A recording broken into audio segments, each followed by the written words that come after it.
Guys, welcome back to my channel. চলে এসেছি আবারও তোমাদের সাথে আরও একটা মিনি ব্লগ শেয়ার করতে। তো এখন আমি একটু বেরোচ্ছি আর যাবো হচ্ছে বইমেলায়। তো চলে এসেছি আমি বইমেলাতে। এটা ছিল বইমেলায় ঢোকার গেটটা।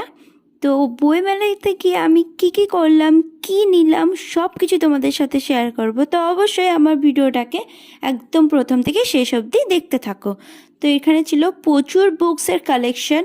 তোমরা গল্পের বই থেকে শুরু করে উপন্যাস, মানে যাবতীয় সমস্ত জিনিস এখানে ছিল। তো আমিও দেখছিলাম একটা বই এপিজে আব্দুল কালামের।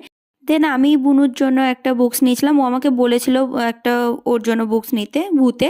তো হাতে দেখতে পাচ্ছ জলার পেতনি ওটা। আর তখন আর ওই ভিড়ের মধ্যে ভিডিও করা সম্ভব হয়নি। তো আমি ইসকন বুক শপ থেকে নিয়ে নিয়েছিলাম ওই কৃষ্ণ ঠাকুরটা আর এই হরে কৃষ্ণ লেখা নেম প্লেটটা। এরপর মোমো কিনে চলে আসলাম বাড়ি। তো সবাই ভালো থেকো, সুস্থ থেকো। ভালো লাগলে চ্যানেলটাকে সাবস্ক্রাইব করো। Tata, by.